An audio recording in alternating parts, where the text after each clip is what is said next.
Welcome to the Self Storage Show, where I have conversations with my industry friends, talk with owners and vendors, and share tales about my management company, 3 Mile Storage.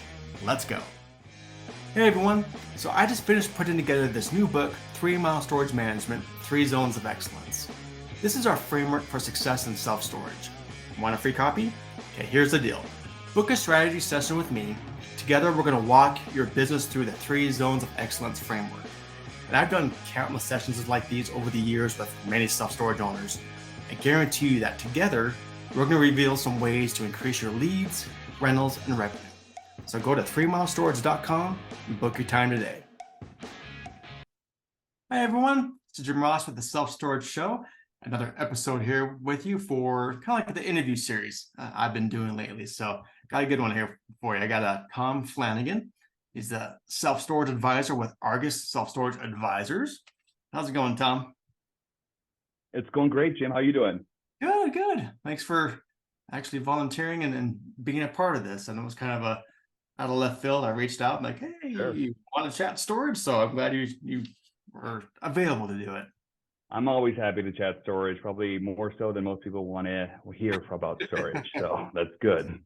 We're a bunch of storage nerds. That's how it goes. Exactly. I like it. Before we get started, I mean, don't want to just right off the top, just kind of give us a little bit about yourself and what you do, and then we'll get into it. Yeah, for sure. So I'm part of Argus Self-Storage Advisors, which is a national network of commercial real estate brokers who focus exclusively on self-storage. I'm based out of Minneapolis, and my team and I, we cover Minnesota, the Dakotas, and Iowa. So we talk with a lot of owners day in and day out about how they're running their facilities. We really look to add value, and that's really where that, we're brokers, but we do think of ourselves a lot as advisors. We want to be there for the full term of someone owning a property and looking to add value to them, even when it's not time for them to sell. Okay, so that's why I was wondering kind of what the timeline is. So it's someone that's maybe looking to sell in the future, but so you kind of are talking to them about how to build value now so they can sell it for more down the road. Exactly. I mean, we talk to owners a lot about how they can add value even when they're not going to sell, and then the earlier they start doing it, the more it'll go up in value over time. So okay, this would be a value then. Well, speaking of value, that'll be a value of people actually listening to this, because that's my bread and butter. That's what I always like to talk about with owners is, the things that you can do to build value now. And you don't care if you're not even selling. Let's build your revenue right here and now. That's the whole point. So exactly. I would love to hear it from, your point of view with, advisors, kind of when you're going in and talking with somebody. So anyway, I'll let you take it from there. Go ahead. Yeah, sure. I mean, I guess starting with values where they're at now, obviously we've seen a big shift over the last year and a half with where interest rates have gone. It's pushed cap rates up and put a lot of downward pressure on values. So I think now more than ever, it's important for groups, for owners to be thinking long term. So, even if they're not selling now, you'd be amazed how many times we look at a facility and they might be concerned about, what's going on with the economy. They might be concerned about their property taxes, news headlines, politics, and a lot of these things, which I get it. Like it's interesting to people. But then we look at it and it's like, when you look on Google and you Google my business isn't synced to your facility, there's so many simple little things like that. So I always like to talk about, let's focus on the things that you can control. We can't control interest rates unless you're Jerome Powell or, like or a lender. You can't really control interest rates. You can't control what's going on politically or with the economy, but you can control how you run your facility. So starting with that very basic thing is like, make sure that you claim your site on Google My Business. And if someone doesn't know how to do that, we share them with a free ebook on how to do it. That Google puts out. Being on a software, that's a huge thing. So if someone isn't running it on a software, make the switch. I mean, whether it's storable with their product, site link storage. People are not using the softwares that you've come across? There's a lot of people that, we've sold facilities that have been pen and paper, that have been just doing it with a spreadsheet, which is better than nothing. But for like the out of the box softwares, I mean, you can get on Storage or Easy Storage Solutions, and if you're against don't want to do anything with storable products, there is Storage Commander is a good one. There's U-Haul's product Web Self Storage. There's Unit Track. There's a lot of them out there. Not a lack of software is out there. There's a lot of choices compared to what it was just a few years ago. Totally. And while we have our opinions on which ones we like better than others, there's a big difference between being on a software and not being on a software. Yeah. And it makes our jobs easier too, because then when we look to value a facility, we can see exactly what's showing up there versus like, oh, is that, if they're tracking down leases, when someone looks to sell, or if they're going to give it to their kids, hand it over. It's like, here's somewhere in a cloud where you have all the information about everyone that just can transfer over, versus trying to figure all that out can be a huge cumbersome process. And how do you make that connection with that owner that's so, I don't even want to say old school, but just not doing some of the simplest of software? How are you making that connection with, okay, this is going to help you with the value of your facility? What are you telling them? We just try to make it as easy on them as possible. I mean, we'll try to set up a demo with them. Sometimes we'll have them, if they have like, someone who's younger, maybe having them join for it, someone who's a little bit more tech savvy, that can look at it and explain it to them in basics to just get them on there. And the amount of owners that we talk to that once they get on it, they're so happy and they're like, I can't believe I ran a facility without this. And we're like, yeah, we couldn't believe it either. So yeah. No kidding. So is the kind of the point that, having these kind of relationships with these guys early on for the hopes of eventually when they do looking to sell, they'll reach out? Is that kind of the idea? Yeah, you want to meet someone where they're at. So you can Gotcha. immediately see if someone has the software or doesn't, is on Google. And then it's like, okay, well, if they're on these things, then we look at like, the next one I always bring up is rent rates. I'm always talking with owners about how they sent their rent rates. And it's like people that will say, and I'm sure you've heard from Jim say like, I'm 100% full. What immediately goes off in your head when someone says that? You're leaving money on the table every single month. Exactly. So it's like, hey, that's great. And that's really, so then when we come down to do evaluation and we look at the numbers and they think, well, what it could be worth, but it's like, it's sure some buyers like that and they look for meat on the bones, and I'm sure most operators, every operator you talk to is going to think that they're better than the last one. Sure.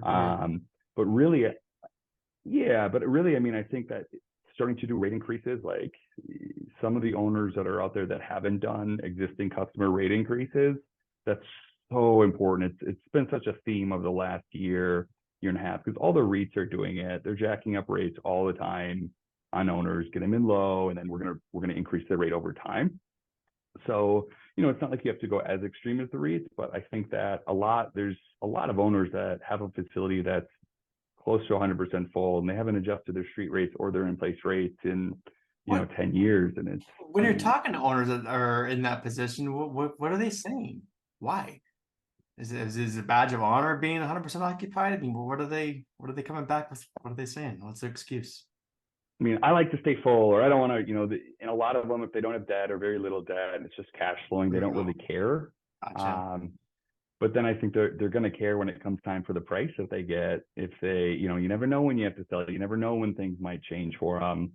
The only one I hear that I can understand is a lot of owners in small towns. They say, hey, I know Bob down the street and his wife, and I don't want to run into them at church or the coffee shop. I get that. So I can understand like not doing a few of them, but like, every single tenant, I don't think so. Yeah, I knew a guy he was an owner, but he was a pastor of his church. And that was his thing. He's like, I can't raise my congregation. I'm like, come on, you're still asking for, we went to the whole path of like, you're asking for money at your church, so come on, it was so funny. But you hear that, and there's always some sort of excuses, and we could probably talk forever about the fear of doing rate increases and things like that. But just having that conversation, being like, this is where you are, this is where you want to get to, and you kind of have to take these necessary steps, and just sometimes just got to get over yourself and get over the fear and just just do it. Totally. And that's where it's like, I mean, it's amazing the lack of people that will move out. I mean, a lot of groups will show that, that some of the data that they have on people increasing rates, where the survivorship of that tenant staying in there doesn't change nearly as much as you would think. And when doing rate increases, I would say like, well, if you're going to do it, make it count. I mean, there's typically going to be some costs, although fairly minimal, for sending out the rate increases postcards and on a bigger thing, you are, you know, poking the tenant. You don't want existing tenants to move. But if you were going to do it, I would say, you know, let's say if someone's going to raise their 10 by 20s and their asking rates in the market's like 140 and they're at 100, you know, you don't have to move everyone up to 140, but move them up to 115, 120, make it count. Don't do a $5 rate increase, make it count, do 10, 15, 20 so if you're going to poke the bear that you're getting, you know, you're getting credit for it. Oh yeah, totally. And again, we're trying to raise value. I mean, that's the lowest hanging fruit, obviously, is to doing the raising the rates. Kind of going back to what you said before about the marketing and the Google business profiles. How do you associate that with value? Yeah, I mean, I think it's, you know, every industry data could be a little bit different, but like I say, probably 40% of tenants are finding your facility through Google. So if you're not doing that, that's, you know, huge. You know, you've got to make sure you're getting every last tenant in there. And it's to set up to sync your website with, or sync your whatever you have, website software with Google. It's like, it's free, you just connect it. So, and you want to be proactive with it. You want to make sure you're putting stuff up there. The more pictures that you do, the more posts that you do will keep you ranking consistently higher. And those things are free. So there's kind of that next tier of like paying someone to do your SEO and doing ads on there, which yes, are good. But I think if you just start with at least get your Google My Business profile as best as it can be, is a huge step. Like that was a softball thing, because you're setting yourself up perfectly, because I've been doing these Google business optimizations for owners for years. And so I'm like, I actually put a link on the selfstorageshow.com for people to book that. Yeah. It's so important. I mean, that's, you know, owners, I love them, hate them, certain owners, but for the most part, everyone's awesome. But we can all agree they want a cheap lead as much as possible. Yeah. And you can't get cheap and free on Google My Business. Yeah. So that's perfect. So if you can lower your expenses by getting those free leads, well, that's a good value increase right there. Yeah. You know, so I've been doing that lately, and it's so eye-opening, kind of what you saw, like, this is step one, you know, pictures and do this, and there's citations. That's a whole other thing with citations. And, you know, after we're all done, it's like, wow, actually have something optimized, you know, and it's Totally. quickly you start getting the phone calls and it starts rolling on itself. So, you know, that's awesome. You do that. I had to jump on that, because I was like, that's a little passion of mine. Totally. Yeah. And that's just it, is I think that, you know, getting that step. And then the other thing I'll say is kind of getting back to raising rent rates is for the owners that don't want to do that and don't want to be proactive, they want to keep this completely passive, but they do recognize the value. And they say, yes, you know, I should be making my Google My Business better. I should be raising rates on tenants. I should be getting on a software. One of the great things about this industry is the amount, there's so many third-party managers out there. So if you don't want to do it, you know, whether it's using Jim, your company, to do third-party management, or any of the others out there, there's going to be, you're better off handing a facility over to third-party management than you are not doing any of those things, for sure. That's one thing, again, not to do a selfish, you know, shameless plug here, but when I'm talking with owners, yes, there's an expense when it comes to third-party management, but if they're worth anything, they're going to make that back and then some, so much more, and just the value that they're bringing for revenue, and then slap you know, value cap on top of that, they more than pay for themselves 10 times over. Totally. You know what I mean? So exactly, having those kind of conversations, because that's the management's job, is to be able to kind of what you're talking about right now. It's what they're not doing, but hey, we're going to plug those holes and make it a lot easier for you, because if you do want to, you make more money now, awesome. But if you want to sell it down the road, you're gonna make a lot more money now than you would carrying on that same path you are right now, because it's kind of a path to nowhere. if you're not doing these simple things we're talking about here. Exactly. And I think there will be more people that are starting to see that, just for the simple fact that, I mean, storage it's 2023 has been a more challenging year. I think we're coming off the two best years of our history. 2021, 2022 were, the performance of self-storage is being one of those industries that came out of the pandemic actually stronger and performed very well. And then being coupled with low interest rates, it was as good as it gets. And now that we're seeing a lot less moving activity, interest rates are up, so less people are moving. We're hearing that that's been hurting demand for new move-ins quite a bit. Yep. And so part of that is like now is a good time to start to be looking at those sorts of things. And for the owners that aren't being proactive with how they're managing their business, you might want to start looking at that now as the landscape gets tougher. And so how does it work with, owners listening to this? Do you guys have consultations, or how does it work?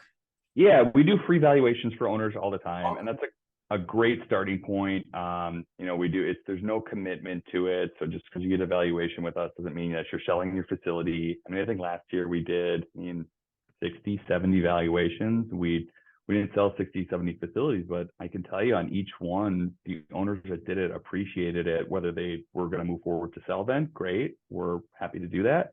Or if it's just going through a couple of things and looking at how they're setting themselves up with where they're putting their ad budget, where their costs are in line with industry averages. If their insurance costs are very high, or if their credit card processing fees are high. We'll go through and we'll point out which expenses they have that are higher or lower. We do a rental rate survey. We're always happy to do a rental rate survey for an owner to give them an idea of where they stand against the 3 mile, 5 mile competition.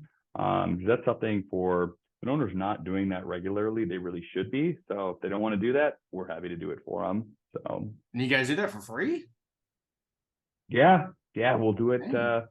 We'll do it for free. And like I said, as part of being the advisor role is we really want to add value to an owner, even when it's not time to sell. I was going to say, even if you're not looking to sell, I would advise any owners to do that, just to have it's not like a spot check. It's a spot check audit, essentially, is what it is, to see some of these pitfalls that we're talking about now. Because a lot of owners, again, in any business, you're kind of in the weeds so often, and especially having storage is like, I've always done it this way. I'm not going to make the changes. And sometimes you're kind of blind to certain things. It takes another party to come in and kind of shine a light on some of these aspects.